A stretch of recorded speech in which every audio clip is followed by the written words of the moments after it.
اور حاجت کے جدید فتنوں سے نہ بچا سکے تو ہو سکتا ہے کہ ہمارا ایمان خطرے میں پڑ جائے۔ یہ فتنے نئے انداز کے ساتھ، نئی شکل و صورت کے ساتھ، مختلف زمانوں میں مختلف حالات کے اعتبار سے رونما ہوتے رہتے ہیں، اور قیامت تک کے فتنوں کی اللہ کے نبی نے بارہا پیشن گوئی کی۔ اور پھر جیسے جیسے زمانہ قیامت کے قریب ہوتا جائے گا، فتنوں کی کثرت ہوتی چلی جائے گی۔ آج کے اس دور میں جن فتنوں نے ہمارا ذہن، سوچ اور فکر کو مفلوج کیا ہے، اور مسلمان کی خاص طور پر نوجوان کی جو صلاحیت ہے وہ اس جدید فتنے پر خرچ ہو رہی ہے، جسے سوشل میڈیا کا فتنہ کہا جاتا ہے۔ اس کے ساتھ ساتھ ہماری بد اخلاقی کا فتنہ، اور اس کے ساتھ ساتھ شرم و حیا کے ختم ہو جانے کا فتنہ، اس کے ساتھ ساتھ والدین کی نافرمانی کا فتنہ، اور اس کے ساتھ ساتھ ہمارے اوپر مغربی تہذیب اور مغربی ثقافت کے اثر کا فتنہ۔ یہ فتنے وہ ہیں کہ جس مسلمان کو اپنے آپ کو ان فتنوں سے بچانا نہایت مشکل نظر آتا ہے، اور اگر جیسے میں نے شروع میں کہا، اگر اپنے آپ کو ان دور حاضر کے فتنوں سے نہ بچا سکے، سوشل میڈیا جیسے جس نے مسلمانوں کے ذہنوں کو مفلوج کیا، ان کے عمل کو مشغول بنایا، اگر اپنے آپ کو اس فتنے سے نہ بچا سکے تو پھر آنے والا وقت ہمیں یاد کر کے ہم اس وقت کو روئیں گے، اور آنے والا وقت ہمیں نشان عبرت بنائے گا۔ میرے محترم بھائیو دوستو، اللہ کا دین یہ قیامت تک کے لیے نازل فرمایا گیا۔ آپ علیہ السلام والسلام قیامت تک کے لیے نبی بنا کے بھیجے گئے، اور یہ دین اور آپ علیہ السلام والسلام کی نبوت اور رسالت اور آپ کے دیے ہوئے احکامات یہ قیامت تک کے انسانوں کے لیے مشعل راہ ہیں۔ ان دور حاضر کے فتنوں کو اللہ کے دین اور نبی پاک علیہ السلام والسلام کے دین کے تناظر میں دیکھیں کہ ہمارا دین ان فتنوں کے بارے میں کیا کہتا ہے۔ ہمارا دین ان فتنوں سے بچاؤ کے کون سے طریقے بتاتا ہے۔ سوشل میڈیا، آپ موبائل دیکھیں، موبائل کے اوپر فیس بک کھول لیں یا کوئی اور سوشل میڈیا کی سائٹس کھولیں، اس کے اوپر بے حیائی کا انشراح نظر آتا ہے۔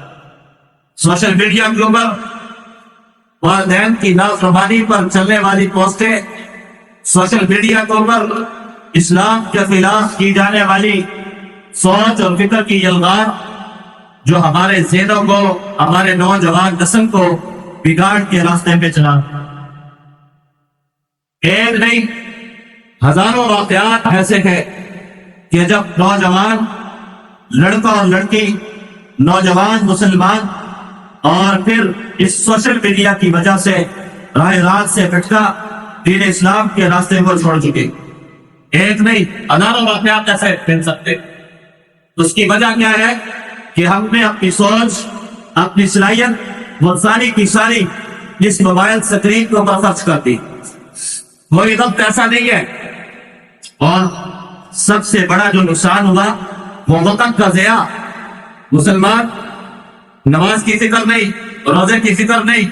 اور اگر ہمارا دین اب کچھ نظر آتا ہے، لگتا ہے کہ ہم مسلمان ہیں، تو وہ صرف یہ دیکھتا ہے کہ موبائل کے اوپر یہ کیسی اپنی ذہنیت کو استعمال کرتا ہے۔ موبائل کے اوپر صبح صبح اٹھا، اسٹیٹس لگایا جمعہ مبارک اور جمعے کی نماز نہ پڑھی، فیس بک کے اوپر لگا دیا جمعہ مبارک اور جمعے کی نماز نہ پڑھی۔ حدیث سامنے آئی، والدین کی قدردانی کرو اور اس حدیث کو لگانے کے دوران بھی والدین سے بحث چل رہی ہے۔ یہ دین انسان کے عمل اور کردار کا نام ہے، یہ دین انسان کی صحیح سوچ اور فکر کا نام ہے، یہ دین اسلام اور اسلام مسلمان کے جسم سے نکلنے والے اعمال اور کردار کو ظاہر کرتا ہے۔ اگر آج ان فتنوں سے نہ بچایا تو آنے والی نسلیں یہ فتنوں کی روح میں بہ جائیں گی۔ اور پھر آج تو اللہ کا شکر ہے ہم مسلمان ہیں، نماز پڑھتے ہیں، ہمارے بچوں کو دین اسلام کا نام کا علم ہے۔ اگر اپنے آپ کو ان فتنوں سے نہ بچا سکے تو کل کو آنے والی نسلوں میں دین اسلام کو باقی رکھنا مشکل ہو جائے، دین اسلام کو باقی رکھنا مشکل ہو جائے۔ اس لیے ان فتنوں سے بچاؤ کا پہلا جو طریقہ بتایا ہے شریعت اسلامی نے، کیسے اپنے آپ کو دور حاضر کے جدید فتنوں سے بچانا ہے، وہ سب سے پہلے اور بنیادی چیز وہ مسلمان کا اللہ کی ذات پر کامل ایمان ہے۔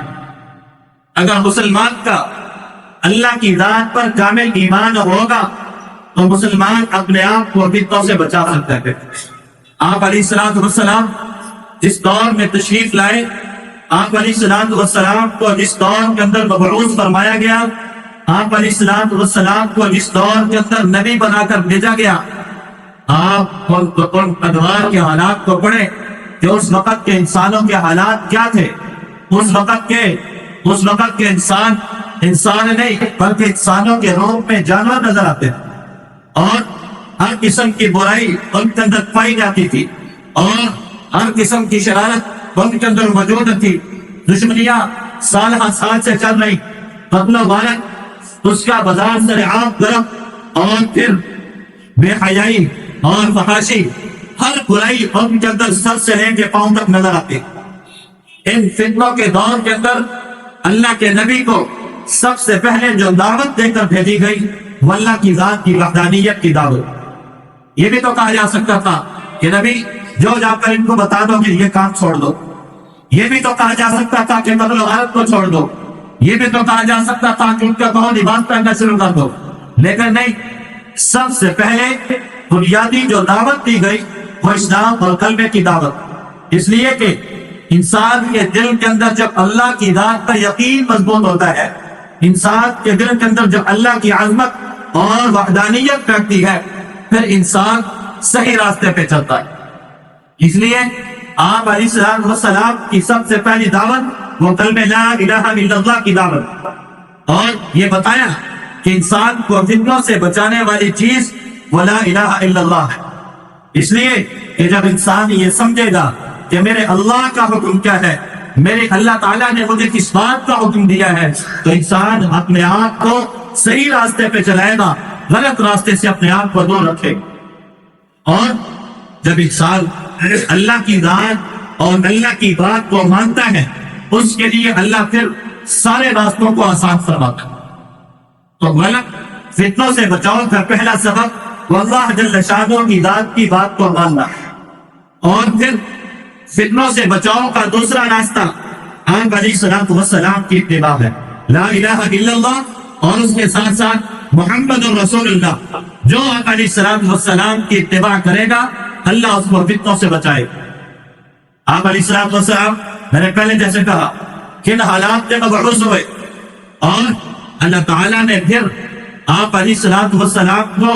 جو جماعت عطا فرمائی صحابہ کی، وہ انہی لوگوں میں سے جو سر سے لے کے پاؤں تک فتنوں کے اندر پڑے ہوئے، اور کس لیے نکالا کہ انہوں نے آپ کی دعوت کی بات پر لبیک کہہ دیا۔